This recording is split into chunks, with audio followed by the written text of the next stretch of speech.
Cause fans out here to stay. Cheeze is green and gold all day. Jordan Love lead us to the bay. Every game we find a way. Green Bay hustle, grind it up. Hit the field, we go bluff. Touchdown dances, feel the love. Jordan's got that MVP stuff. It's time for OPE, let's go. Packers bringing that show.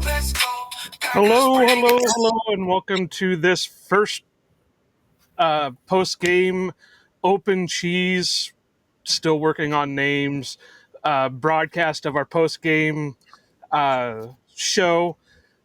I am Iowa Joe. That's Cheese Talk, Brian Rago. Brian, week one's here. Meaningful football's been played.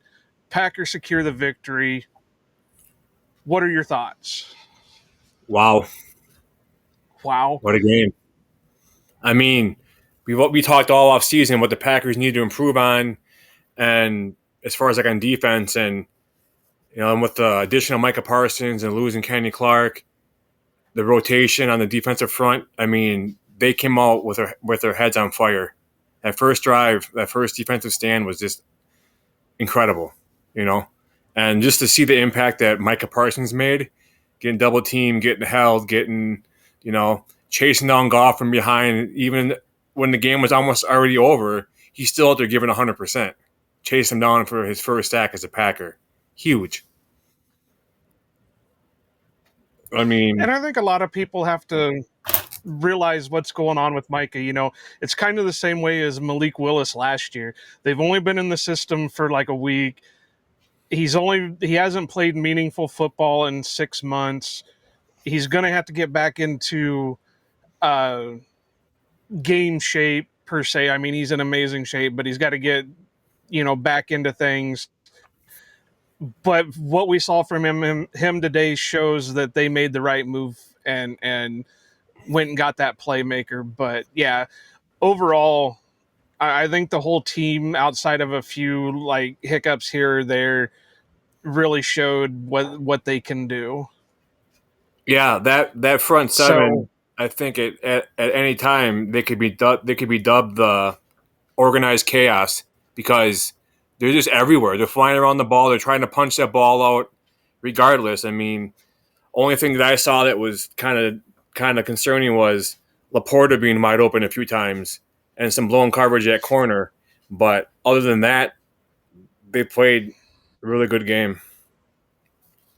well, and that's what I'm talking about. There were some hiccups. There were some wide open guys. Jamison Williams ended up wide open a few times. Amon-Ra St. Brown ended up open a few times, which, I mean, it's going to happen because this is the NFL. Things happen, but it doesn't help that your big free agent acquisition this offseason, Nate Hobbs, missed the first game. So hopefully that was just a decision that being that it's a short week and they have to turn around and play again Thursday, that they held him out just for that so he can be ready for Thursday. But like I said, there's some things that they're going to have to clean up. It's week one. Some of these guys haven't played meaningful football since the last season. They didn't play during the preseason, stuff like that. But what, other than the Micah Parsons experiment, what really stuck out to you? Just the play calling. I've been saying off season on my podcast and even possibly to you. I mean, how much did Ben Johnson and Aaron Glenn make Dan Campbell look good? Is this proof? I don't know. It's week one, but these guys coming off their year last year and how it ended for the Lions. I mean, from all we knew, if we were blind, we would have thought the Lions are going to win the Super Bowl last year. The way people are talking about them. And they lose two coordinators. Granted, they lost three of their offensive linemen, but still, I mean, just the weapons they have, and I mean, towards the end, when the game was almost already over, the newly extended Jamison Williams had 3 catches for 18 yards. Wow, cool. That's just I mean, they got to figure something out there. And I said too, you get that defensive line, you get to that quarterback within that 4 second window, and he's going to make mistakes. And absolutely, he did. And by getting Micah Parsons there, it freed up Van Ness, it freed up Rashawn Gary. Quay Walker was effective, except for a couple of coverage plays, but they can fix that. I just think they're just going to build off this game and be successful. Hopefully, on defense the rest of the year, making big plays. And I had some of those same thoughts. The Lions offense really didn't look great, cohesive outside of a few things. Shout out to True North here, always joining us. But yes, it was a solid win. But yeah, they didn't look cohesive on their offensive side. Now, how much of that was because of what Halfley drew up and the playmakers on the Packers side caused it, or play calling or whatever. So that was obvious there. The defense, I think Mike and I talked about it on our preview that the corners didn't match up to what the Packers could do with their receivers. Outside of that, their safeties and their line was going to be hard to beat on things. But outside of the run game early on, they really dominated both sides of the ball. So it was great for a week one. There's Kawano-san. What a great professional weekend of football. Yeah, I didn't watch too many of the early games. I did watch a little bit of the Jets-Steelers game because that was obviously the game that that was before the Packer game. But outside of that, I didn't really pay attention to anything. But I did, go through and just look at the scoreboards. And yeah, there were some games that just were really weird. But we're here talking about Packers football, Kawano. So shut up. Another thing too that kind of I didn't get was, what do the NFL officiating? What do they consider taunting? Because McKinney had that hit and he got the guy's face. Okay, taunting. But then Jameson Williams had that catch, and he was like went out of his way to go out and taunt and talk smack to, I forgot who the corner was, but it's like there's no flag. I mean it's. I don't think they even know what the rules are. I mean, that just goes back to what's a catch, and Well, Dez did drop it, right? And but we even had that moment in the garbage time with Tesla with that catch that he made. Is that a catch? Is that not a catch? In real time, no, that's definitely not a catch. But when you go back and look through all the replays and all that stuff, yeah, he probably got in it and whatever. But I don't know. It was really weird. We knew it was going to be a chippy game, but this whole emphasis, when they say, when they use the words, we're going to put an emphasis on this rule, it's going to be overcalled. Look back at the years with Clay Matthews when they were going to work on the whole roughing the passer, and it seemed like every week Clay was getting controversial roughing the passer calls. It always seems like that they overdo things, and I get it. You don't want your guy standing over, and one guy standing over the other, flexing whatever. Stupid. But like you said, there were a couple of times some of those guys were like headbutting Packer players and, getting up in their face. Well, wouldn't that, if you called it for McKinney, wouldn't that also be, taunting? Today or yesterday, my sixth grader had his first youth tackle football game of the year, and there's a kid that they're playing against, running back, had like a breakaway run for a touchdown. 15 yards from the end zone, the kid turns around and starts talking smack. And refs flag. Yeah. Taunt. It's like, come on, dude. You're in now, I know college ball, and Quano might be able to talk about this a little bit more because Quano knows a little bit about more college than I do, but that's a big emphasis with college is there's no there's not supposed to be celebrations like that. So you get flagged if you high step it into the end zone. You get flagged if you do all that stuff. But it I called it, I said it, the no fun league. They just keep putting more and more of these rules out there that I don't know what it's meant for. I understand player safety and I understand you don't want certain things out there, but taunting, I mean, as long as he's not like Sue stomping on some guy's calf or, he's not riding him like a friggin' bull. I don't see some of the taunting stuff there. What's my co-host saying over here? DeMarcus Covington, associate head coach. He can take Bisaccia's spot, even though, special teams looked decent today. And then the McKinney call was total BS unless the ref can state undeniably Tell that you what what, X said. that Nick Neiman, they got that You mean linebacker. Hawkeye alum Nick Neiman? He is a freaking special teams warrior. He is. It's He's awesome. What a smart move. he's a very athletic linebacker. He's a little bit undersized, but he's got all the athletic traits, and I think that's why he's been more regulated as a special teamer than an actual player, like a starter or anything like that. But yeah, that's gonna be that's been his bones in the NFL. But yeah, like I said, special teams looked really good. They were covering. Of course, you got the Celtic Cannon out there booming kicks. I am going to try getting that started no matter what people say until he's either no longer on the team or, somebody comes up with a better nickname for him. But and you got McManus. That last kick though looked like it was going to go a little bit wonky, but it kind of straightened out for enough. But special teams overall, let's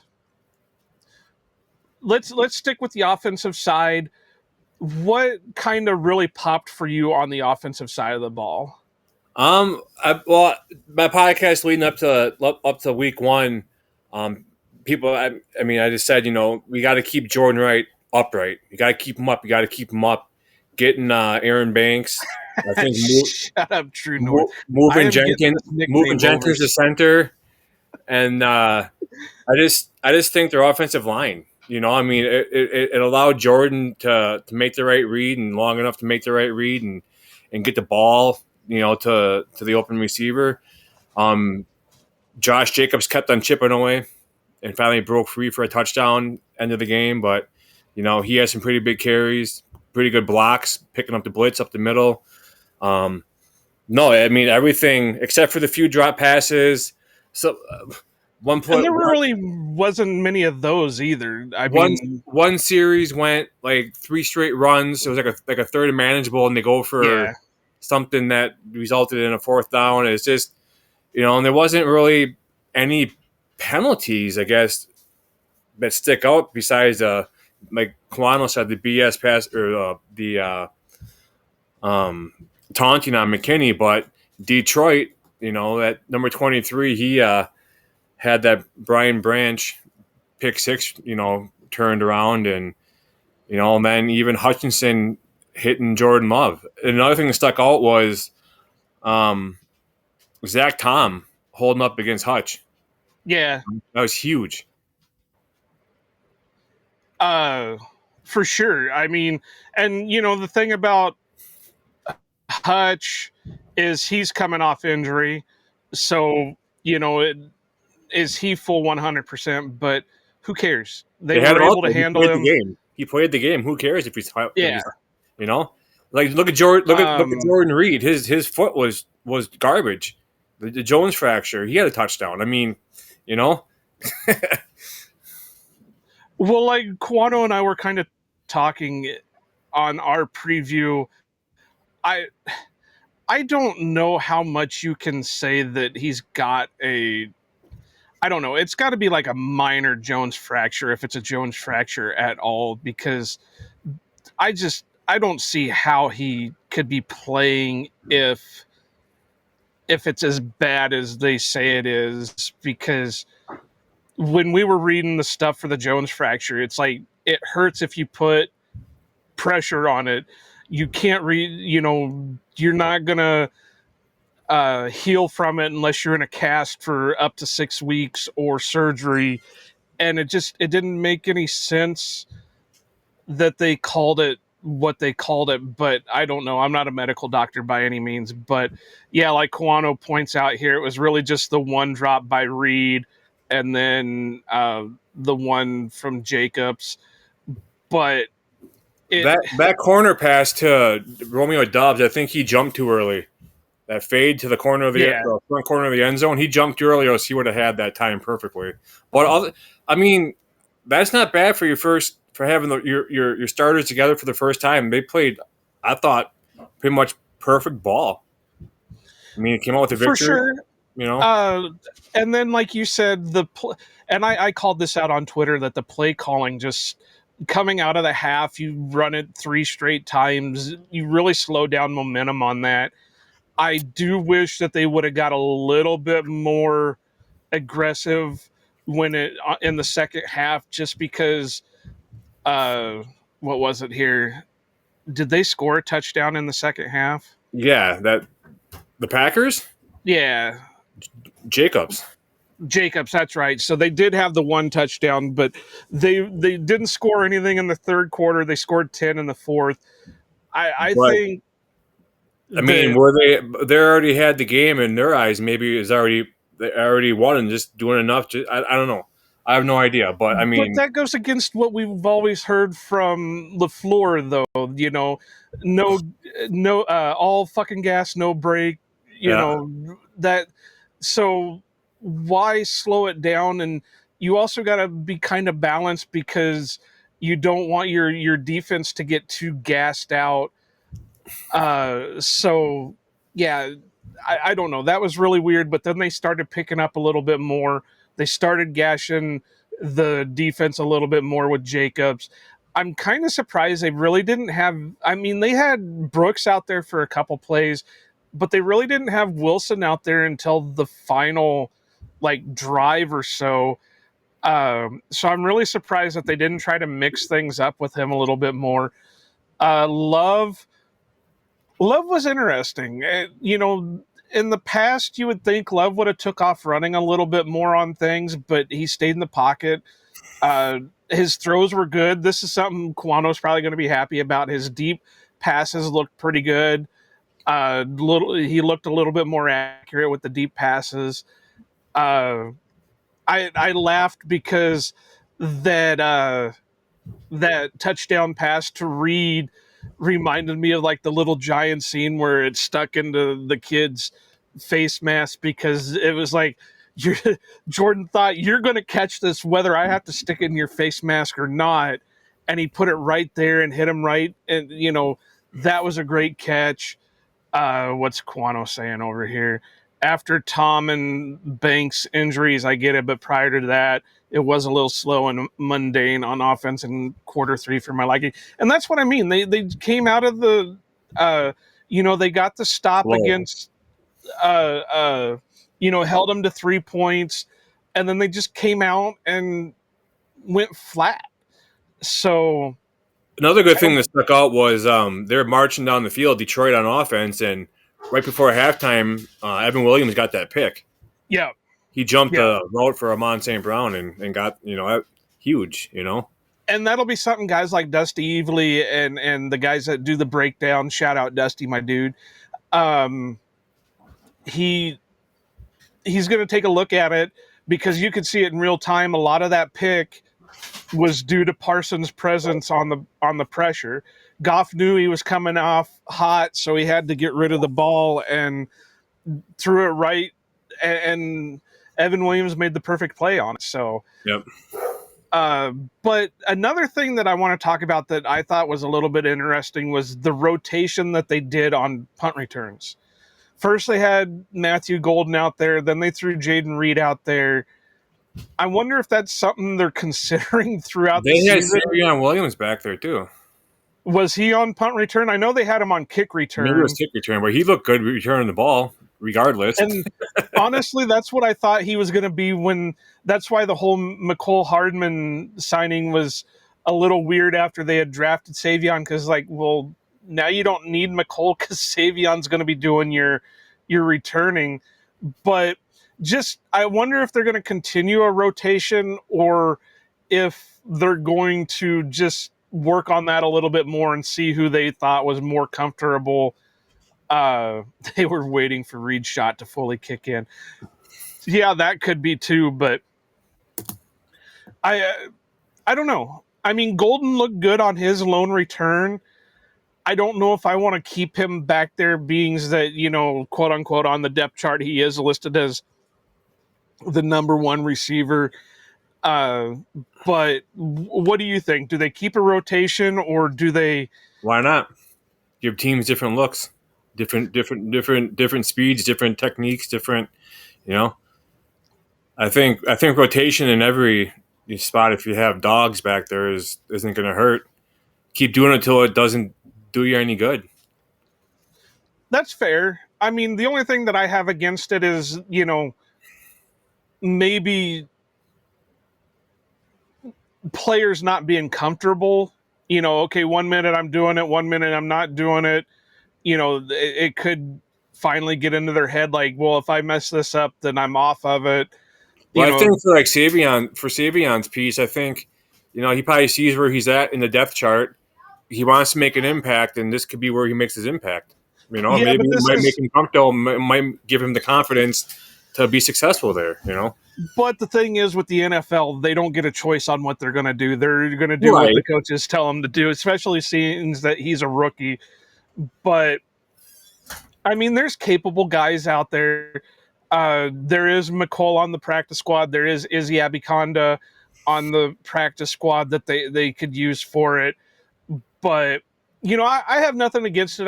I wonder if that's something they're going to stick with throughout the season or if they'll finally settle on somebody to be the full-time returner. You think about it too. Sorry, I'm just looking at my notes. And the penalty, the Branch and Kraft.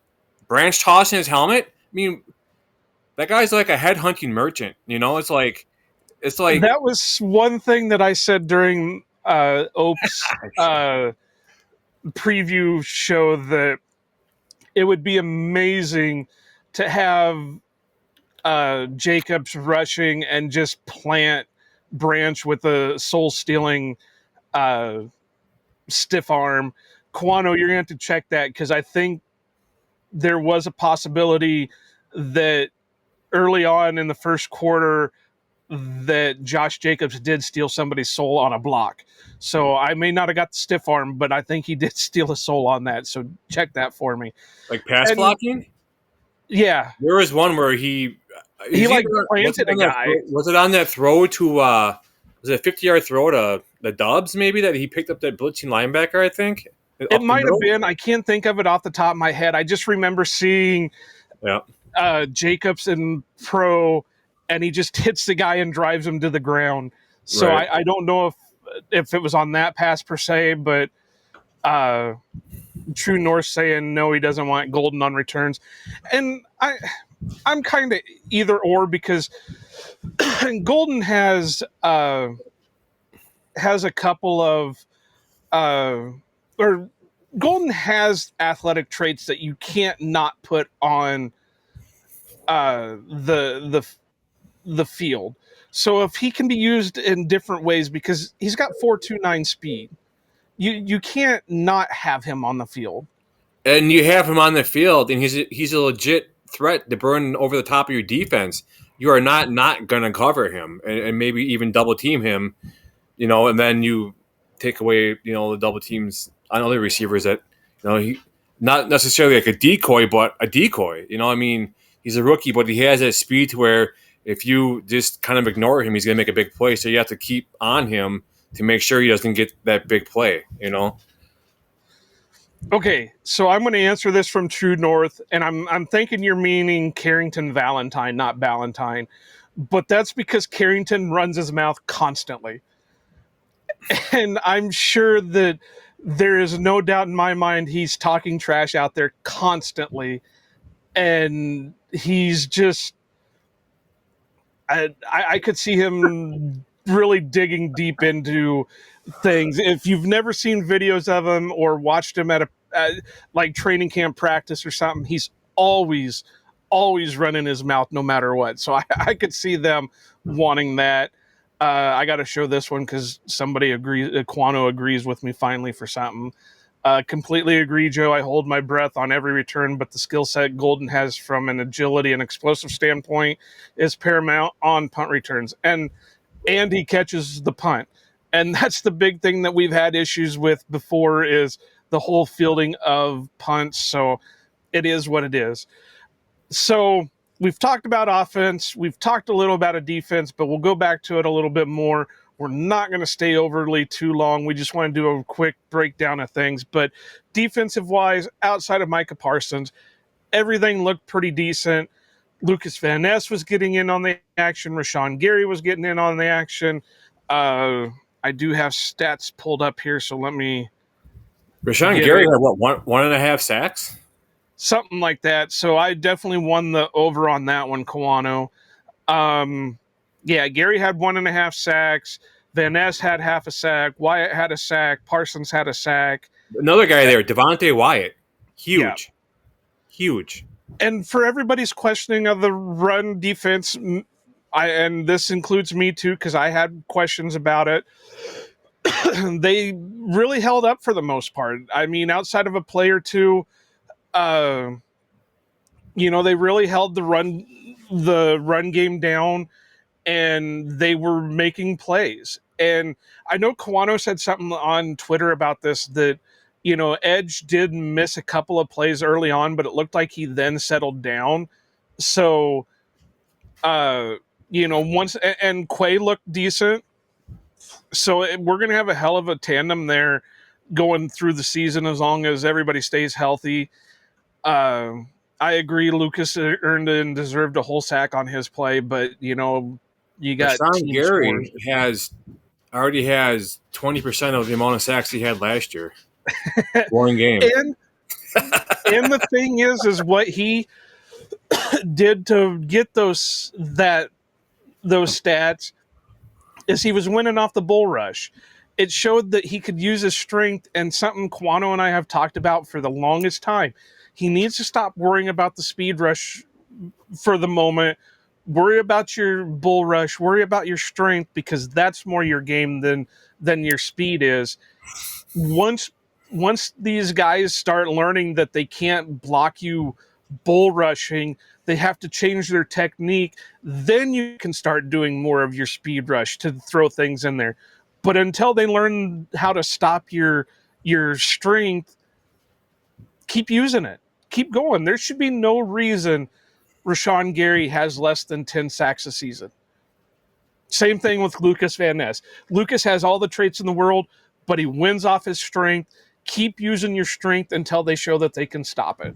Right. And like I said with Van Ness, I've said all off season long, I go, it's what, his third year? I go, Yeah. a guy is 6'5", 272. He should be a freaking wrecking ball in there. And then you get, Gary opposite of him. You got Micah Parsons going.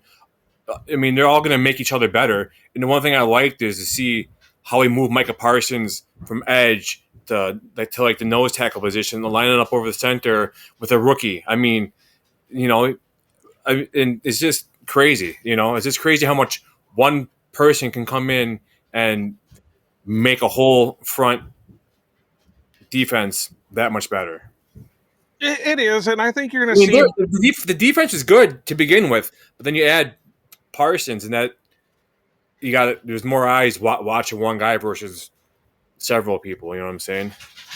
Right, and I think one thing that you're going to see is that continue on throughout the season, but it's not just going to be Micah. You're going to see Lucas inside a little bit more. You're going to see Rashawn inside a little bit more. Technically speaking, and I've said this, and Kawano said this, and I know some other people have said this, Lucas and Rashawn were defensive tackles in college. They weren't ends, they were Right. tackles. So their natural position is more on the inside than it is on the outside. So if you can start rotating those guys in and out, then my dream scenario, and I hope they pull this. Maybe they'll do it against the Commanders when they're this Thursday. But Rashawn on one side, Lucas on the other, Micah in the middle. You Or do a 3-4 defense. no, not necessarily a 3-4, but a 4-3 where you have Rashawn on the left, Devontae next to him, Micah next to him, and then Lucas on the other end, or flop Micah and Van Ness, or they're all going to be interchangeable. That I think that you can fit that in there, and you're just going to have domination on passing downs. Could you imagine if we had Joe Barry for a coordinator? He'd be We've pulling. never ended up with Parsons. He'd be pulling Keyshawn Nixon out of that game and putting Micah Parsons there. Well, yeah. But here's the thing. We'd have never had Parsons to begin with because Barry would have come up with some excuse for not wanting him on the team. Yeah, he's too fast, right? Too fast, or he won't work my game plan. So, all right, we're getting to about the time that I said that we were going to cut it. So let's do this. Who's your MVP of the game? Parsons. Okay. I'm He going to made go everybody better. That's simple.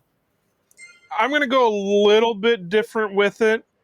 And I'm going to give it more of a, just to be different than you. That way we're not both saying the same guy, even though Parsons would probably be that guy. I'm going to go with Jaden Reed just because off the injury, the stats that he was having, the catches he was making, even though he went for only 45 yards receiving, he still was, if he is battling that Jones fracture, if it is a true Jones fracture, and with what he was doing today, I got to give it to Jaden Reed. I mean, I could just imagine Chris Collinsworth calling this game with Micah Parsons. He'd be nude from the waist down like he is with Patrick Mahomes. Well, maybe not because Mike is on the Packers now, so yeah, but still. But any final thoughts from you, Brian? No, I just think that they look great. I mean, they came out and they pretty much didn't give up, except for maybe a little bit in the third quarter. But other than that, all three phases, they're not giving up the big returns on kickoffs, or they got good special teams. They got a trustworthy field goal kicker. They kept Jordan Love upright. Was able to get to the open receivers. Defense, they all swarmed to the ball. Played as a whole. And I think that crowd got Parsons pretty. Where's that quote that Parsons had here? He said, "He can't lie. It gives me chills. This was one of one on the intro in the noise at Lambeau." So I think he's gonna be huge. And I'm looking forward to Thursday. For sure. And just so everybody knows, we're going to try doing this every Sunday. It probably won't be during the week unless Brian decides to do it on his own or find somebody who will do the post games with him, because I work at those times. So unfortunately, I won't be on unless you guys go support us by buying more merch and all that stuff. You start buying our merch, you start supporting us monetarily. Maybe I can quit and start doing this full time, like a Grossi or an Andy Herman or something. But until that point, I won't be on it. Brian, I don't know what your plans are. We really haven't talked about it, whether you're going to do a post game after Thursday night games. But be sure to tune in on Sundays. We will be doing it on Sunday nights, probably about an hour after the ending of the game, depending on schedules and everything else. But do join us at those times. Be sure to follow us on all our socials. Ohana Packers Edition on Instagram, Facebook, Ohana Packers on Twitter. Brian is Cheeze Talk _pod on Twitter. You can find me more on Blue Sky than Twitter, but I have been showing up a little bit more on Twitter now just because of football season. But And he's stalking me, so yeah, something like that. If that's what you want to call it, make yourself feel good about things. Um, follow us over there. Follow us on Facebook. Follow us on Instagram. Follow us wherever. Be sure to go over to our website, ohanapackers.org. Check out all the articles over there. Carlos has been pumping out a bunch of them. Kwano is trying to get back into the flow of things. Also, you can find past episodes of both podcasts over there, the Ohana Packers Edition podcast and the Cheese Talk pod. And most importantly, our merch is over there. I am working on things. I am working on cleaning up a lot of those things, making them look better, stuff that everybody would want to see. Be sure to go over, purchase something, help support the show. Tell people where where you're hearing all the fun Packer talk. Be cool. hey, I Don't. just thought of a slogan for a shirt. Well, shoot it to me in a message or something, because we're going to end this thing. And people don't want to hear our business decisions. But thank you for joining us. Be sure to check us out. Mike and I will be dropping episodes twice a week. Brian is whenever Brian decides he's doing an episode. Check him out. Give us a like. Give us a subscribe. And as Mike would say, aloha and go Pack.